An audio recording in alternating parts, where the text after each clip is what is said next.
शहर में यहाँ के एक होनहार छात्र ने 10वीं यानी 97 मार्क लाकर अपने माता का नाम रोशन किया है। हम उनसे जानने की कोशिश पढ़ाई करते थे और एक कामयाब स्टूडेंट पढ़ाई करना जरूरी है। कौन से स्कूल में उन्होंने तालीम हासिल की, किन लोगों का सपोर्ट मिला। लेकिन ये बड़ी बात है कि अचलपुर को जो इल्म का गहवारा कहा जाता है, इल्म का आईना कहा जाता है, इल्म का गढ़ ही नहीं बल्कि बच्चों ने भी इस परंपरा को हमेशा कायम रखा है। आपका नाम बताइए और आप कौन सी स्कूल में तालीम हासिल कर रहे हैं? अस्सलाम वालेकुम, मेरा नाम मुजम्मिल अहमद खान है और मैं K M Azhar Hussain high school Goregaon taluka Tilhara district Akola में तालीम हासिल कर रहा हूँ। आपने जो 97.20 मार्क बनाया है, किस तरह की मेहनत की गई और किन किन लोगों ने सपोर्ट किया? आगे आप क्या बनना चाहते हैं, किस तरह की तैयारियां चाहिए? सबसे पहले तो मैं अल्लाह रब्बुल इज़्ज़त का शुक्रगुजार हूँ कि उन्होंने मुझे मेरी कामयाबी इस तरह से हासिल करवाई है। फिर मैं अपने वालिदैन का शुक्रगुजार हूँ क्योंकि उन्होंने हर वक्त मुझ पर, हर टाइम मुझ पर नज़र रखी, हर टाइम मुझको सपोर्ट किया है। और मैं अपने टीचर्स का भी शुक्रगुजार हूँ जिन्होंने मुझे काफ़ी ज़्यादा मेहनत की है मुझ पर और एक्स्ट्रा क्लासेस लेकर मेरे मालूमात में इजाफ़ा किया है। और मैं अपने खुद पर भी कॉन्फिडेंस था पहले से ही कि मुझे 95% प्लस लाना है और मैंने उसके हिसाब से ही स्टडी की है और मैं उस स्टडी का आज मेरे को फल मिल चुका है। बहुत सारे ऐसे बच्चे हैं जो 10वीं परीक्षा के लिए बहुत ज़्यादा तैयारियां करते हैं मगर वो कामयाब नहीं हो पाते। ऐसी सिचुएशन में उन बच्चों के लिए आपका क्या मैसेज है और आप कितनी देर पढ़ाई करते थे, किस तरह का माहौल होता था, किन किन लोगों ने ज़्यादा सपोर्ट आपको किया है? मुझे मेरे पेरेंट्स से और टीचर्स ने काफ़ी ज़्यादा सपोर्ट किया है और मुझे मेरे गाइड करने वाले काफ़ी लोग हैं, उन्होंने भी बहुत सपोर्ट किया है। और जो लोगों का परसेंटेज ज़्यादा नहीं बन पाता है वो कुछ उनके एंजाइटी की वजह से हो सकता है, उन्हें ज़्यादा टेंशन नहीं लेना चाहिए और मेहनत करके नेक्स्ट आपको 12th का चांस मिलता है और आगे भी आपको ग्रेजुएशन रहती है, दूसरे एग्ज़ाम्स रहते हैं, उसके अंदर आप स्कोर कर सकते हैं। इसलिए ज़्यादा कुछ टेंशन लेना नहीं चाहिए और मेहनत करनी चाहिए और अपने आप को कॉन्फिडेंस रखना चाहिए। शिक्षा का बहुत ज़्यादा महत्व है और एक शिक्षक जो है वो बेहतरीन समाज बनाने में एक अहम भूमिका निभाते हैं। मजीद सर है, ये इनके बच्चे हैं, 1% बनाया है।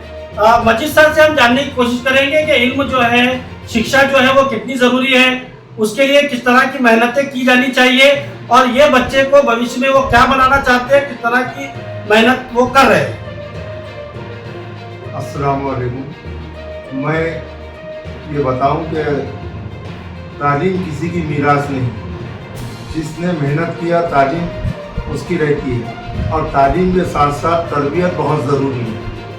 जो इंसान तालीम देते हैं बच्चों को तरबियत भी दे ताकि वो माशरे में एक अच्छे इंसान कहलाए। तो तालीम बहुत ज़रूरी है। तालीम से इंसान में इंसानियत पैदा होती है, सूझबूझ पैदा होती है। तो मैं यही कहूँगा कि हर इंसान ने अपने बच्चों को तालीम दिलवाना चाहिए, नौकरी के लिए नहीं लेकिन उसमें अखलाक पैदा हो और वो अच्छा इंसान बने, इसलिए तालीम ज़रूरी है। मेरे 5 बच्चे हैं, ये सबसे लास्ट नंबर 5वां नंबर है।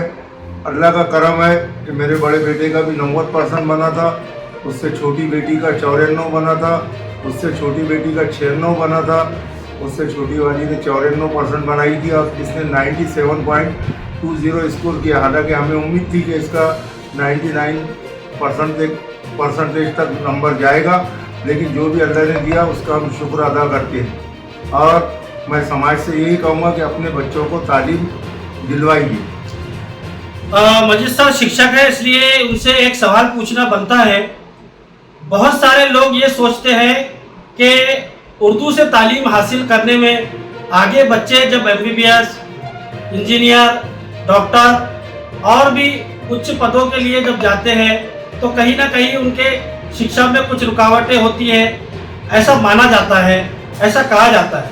लेकिन यह सवाल हम सर से पूछना चाहेंगे कि सर जो बच्चे उर्दू से 12वीं तक तालीम हासिल करते हैं, उसके बाद अगर उनको MBBS करना है, MPSC देना है, UPSC देना है या और भी उच्च पदों पर जाने के लिए क्या इंग्लिश और मराठी ये भी उर्दू के बच्चों के लिए बहुत ज़रूरी चीज़ है? क्या इस तरफ भी ध्यान देने की बहुत ज़्यादा ज़रूरत है, आपको ऐसा लगता है? बचपन से मेरे ख्याल से बच्चों को अपनी मादरी ज़बान में ही तालीम देना बेहतर है, क्योंकि उसके घर का जो माहौल रहता है वो मादरी ज़बान का रहता है। तो 10वीं तक अपने बच्चों को अगर आप उर्दू मीडियम से पढ़ाते हैं तो हमारे सामने ऐसी कई मिसालें हैं जिन बच्चों ने उर्दू मीडियम से 10वीं तक तालीम हासिल की, बाद में वो बड़े बड़े ओहदों पे फायज हुए हैं, जैसा बड़े डॉक्टर बने हैं, उसी तरह इंजीनियर बने हैं। ये मिसालें हमारे सामने और हमारे अचरपुर में तो बहुत ज़्यादा है। इसी तरह आप 10वीं तक अपने बच्चों को मादरी ज़बान में पढ़ाए तो कोई तकलीफ नहीं है। हाँ, अलबत्ता बच्चे पर आप 5वीं क्लास से हिंदी, मराठी और इंग्लिश पर भी तवज्जो दें, तो बच्चा आगे रुकता नहीं है। और 11वीं 12वीं में अगर आपने उसे इंग्लिश मीडियम में डाल दिए तो कोई उसको तकलीफ भी नहीं होती है। लेकिन बचपन से घर का माहौल भी इंग्लिश का होना ये बहुत लाजमी है। बच्चे वहाँ पर स्कोर नहीं कर पाते, इसलिए उन्हें मेरे हिसाब से 10वीं तक अगर आप